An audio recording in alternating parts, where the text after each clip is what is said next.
Hi, this is Dave Rudin. Welcome to this week's episode of FCIAC Football Weekly. Tonight we are coming to you from Partners Cafe in Norwalk, and we want to thank our sponsors, Blue Streak Sports Training, Carl Chevrolet, and Innovative Health and Rehabilitation. One of the best stories of the football season as we near the midway point has been Brien McMahon. Considered a sleeper by many people at the start of the season, the Senators are now 5-0, coming off a 41-13 win over Warren Harding Saturday afternoon. Hi, we want to thank everybody at Partners for hosting us tonight, and we have a huge crowd here as we talk Brien McMahon football. And leading off tonight is the brains behind the operation, AJ Albano. AJ, first of all, talk a little bit about the team's performance against Harding on Saturday. The kids played a complete game, which is something we talked about all week, about being consistent and not getting too high, not getting too low. And the kids did a great job with that, and I think it's something that we need to build on, and I think it's something the kids understand. You know, we went down 7-0.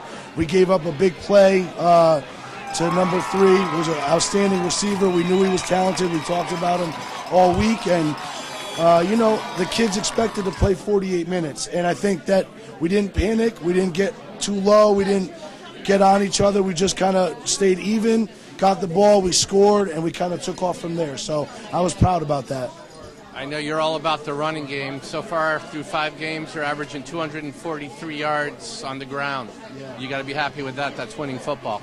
Well, you know, it's not new age football. You know, I know so many of these teams run spread and throw the ball 40, 50 times a game, but that's just not us. We're gonna run the ball. We're gonna protect the football. We're gonna try and play good defense, and that's our MO. And the kids understand that. And as I say to the linemen and to the running backs, our goal is 4 yards of play. If we can get 4 yards of play, we're going to be successful. We're going to keep the chains moving, and then we're going to pick our spot for some play-action football. So, and it's worked so far, and we have to continue it. But as we talked about today in practice, and the kids have done a good job of turning the page. You know, beating Harding has nothing to do with beating Stanford. And I know I've watched Stanford on film. They've played much better football than an 0-5 team you would think would.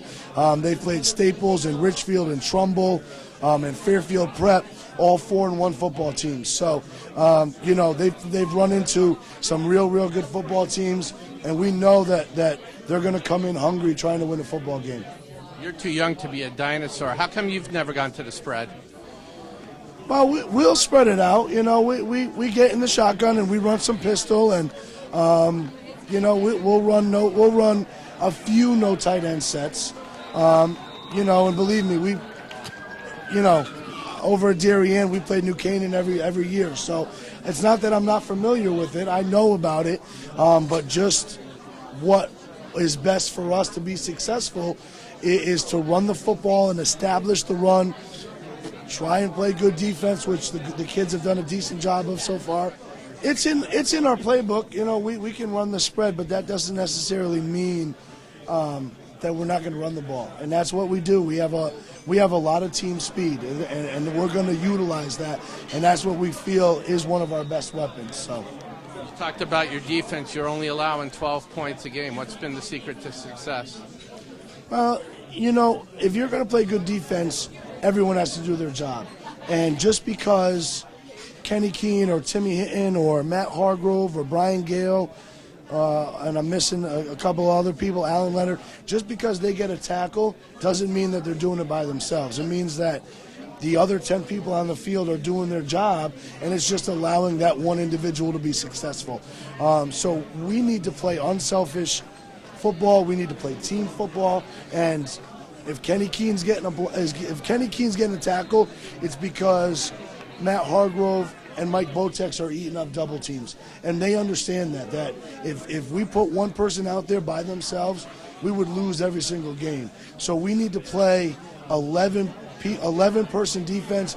We need to swarm to the football. We need to set the edge when it calls for it, or whatever the case may be. And we need to play together, and that's the only way we're going to be successful. I know the loss of your star Trey Fournier was a blow to the team, but the guys on the team have done an excellent job of coming together, pick up the slack, take over. You haven't let this affected team get you down. Well, I'll tell you what, that's a testament to Trey Fournier, because Trey Fournier's sitting there with a broken arm against Danbury, and the only thing that he was concerned about was looking at his teammates and telling them, you're okay, you're going to be fine. Because obviously the kids could have panicked, they could have looked around, they could have done a lot of things, but they didn't. Trey told them, you're fine, you're good, keep playing. We continued and beat a quality Danbury team. That quarterback is as good as anything we've seen this year. And again, you know what? That means when one player goes down, it means another one or another 10 or 11 have to step up. And obviously, a lot of people know how good Trey Fournier is, but you know what? He couldn't do it by himself. There's the same thing that we talked about on defense is when Trey Fournier is successful, and Trey is the first one to say it, when Trey's successful, 6 linemen are blocking for him.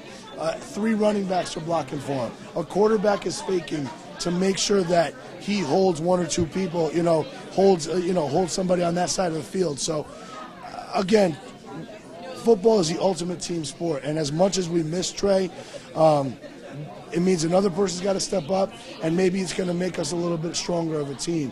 And, one game at a time. Harding, we went up and won a tough game on the road against Harding. We've already turned the page, and we're getting ready for Stanford.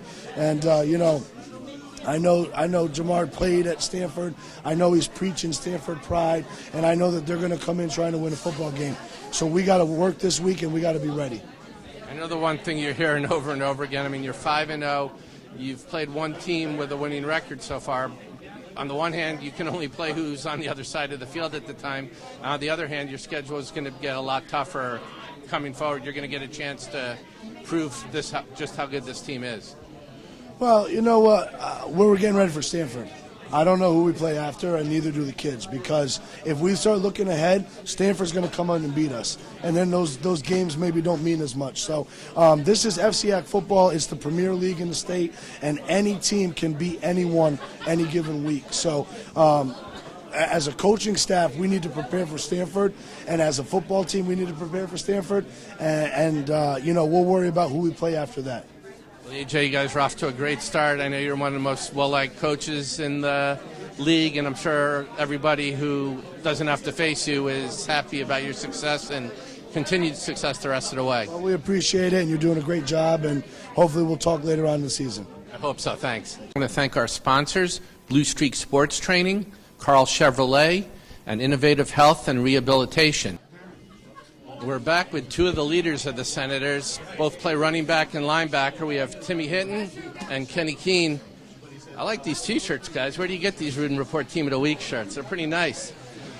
Timmy, 98 yards, 3 touchdowns against Harding. Talk a little bit about the team's performance and your performance. We tried to run the ball hard and just keep getting yards, 4 yards of play, as coach always tells us to do. And it's good to just have a good rushing attack during the whole game.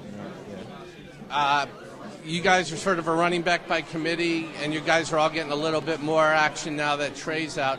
Did that put pressure on you, just knowing that you guys all had to do a little bit more with Trey gone? We just try to have a balanced running attack. Even though our top running back is down, we still got to pick up for his slack. And, run the ball with hard. We're all talented running backs, and we just have to, keep on running the ball and have a balanced running attack. 5-0. What's been the secret to the team's success so far? We just play hard and we play tough. We go in every week as we're 0-0 and just try to get another win. Coach always tells us, we're try to go 1-0 every week. And just have that mentality that, it's 0-0 and it have to work hard for everything that we get. You like getting the ball a lot, though, don't you? Yes, I do. And somebody who does a good job of making sure other guys don't run too far with the ball is Kenny Keene. Kenny, you're second in the state with 72 tackles. Take us a little bit through as a linebacker. What are you seeing out there when you come in. Obviously, you've got a lot of instincts to be able to bring people down like that. Kind of take us through your process. I mean, first I have to thank my defense, because without them, I really wouldn't work off of it. Because our defense, really, we would rely on the line a lot to open up space for me to see what's going on, actually. And so my D tackle, Mikey Botex, he would fill in with two guys, and he'll give me a wide open hole to see what's going on. And usually the running back comes towards me, or he's going out there, and I just shoot the gap, and I see what I could do. And I know AJ really preaches defense here. You guys are only allowing 12 points a game. What's been the secret to the defense's success? I mean, we just try to play really good defense, because we know once defense could take you very far. Because if your offense is not doing so good, they're on a slump, defense could win you that game if your offense is not doing so good. So I know that, and I tell the players, yeah, guys, we need to have defense. We need to have it together, because if we don't, then we can't do anything as a team. And so that's my personal opinion, that's what's really getting us the success this season. How good can this team be? I mean, the sky's the limit, man. We have so much talent, it's crazy. From the line to the backs, I mean, it's anything. This is whatever right now. All right, well, Timmy, Kenny, thanks a lot, and continued success this year. Thanks. I want to thank our sponsors, Blue Streak Sports Training, Carl Chevrolet, and Innovative Health and Rehabilitation. And we're back with two more of the stars of the Senators. We've got defensive tackle tight end Matt Hargrove and offensive lineman Andrew Starr. Matt, you're ninth in the state in tackles. I don't know if you knew that. Talk about this defense that's only given up 12 points a game. I'd say we just work as a team. Like, if somebody's not doing their job, that's really when we give up points. And us D linemen just hogging up blocks, coming off blocks, that's where we get our tackles. But our linebackers, got to give them credit, because they get the tackles and we get the blocks. You guys really work well together. I mean, a couple, one or two people sometimes get the headlines, but it's really a cohesive unit. Yeah, that's for sure. Everybody works as a team, and we know when we get into the film room that we all pat each other on the back, and we all know who really did the good. We all did the good work. Talk a little bit about what this defensive feeling's like. I mean, you guys just sort of feed off each other. You guys are very energetic, and I know you're very happy with the success so far. Definitely. We all feed off each other's energy. If somebody gets a tackle, we all go pat each other on the helmet, and we know that we're doing our job when we stop them behind the line and get excited. We feed off each other. What about everybody's trying to figure out how good this team is? You're 5-0 right now. How good is this team? Well, every week we want to be consecutive, or consistent. So we have our ups and our downs, and a lot of teams might look at that as, they're inconsistent, but we're really trying every week to be more consistent. All right, Andrew, some of the other guys get all the attention for the yards they gained. You and the other linemen are unsung heroes. Talk a little bit about the running game and the success of the offense so far. Well, I think that the running game plays a huge factor in our offense, and I think that it's one of our, as linemen, it's a key role to be played. And I think our line has stepped up from week one till now. I think we're improving every week, and I feel like with our assignments that we're just, we're adapting and to the other team's defense, and we're playing really well. Did you expect the team to be this formidable on the ground? I don't know. I guess I had some type of hope for it, so, yeah. What about, do you think people are kind of not taking the Senators seriously yet? You're 5-0. You hear some stuff that, strength of schedule, things like that. You guys are just playing who's out there and beating them. Do you kind of feel like you're not getting the respect you deserve yet? Absolutely. I think that's one of the whole things that everybody around doesn't think that the Senators are for real. And I just think that I'd like to show people that what we're doing is serious and what we're doing is for real, and I'd like to show them that it's legit. And we come out here and we work our tail off every week, week in and week out, and we're just waiting for. We don't need the recognition. I'd rather be the underdog. What about, is that motivation though for the team when Absolutely. You feel like you have to prove something? Yes, it is a lot of motivation. All right, well, guys, continued success, 5-0. It's an impressive start, and hopefully you have a bunch more wins in you. Yeah, thank you. And that's this week's episode of FCIAC Football Weekly. We'll be coming back next week with another team in another town.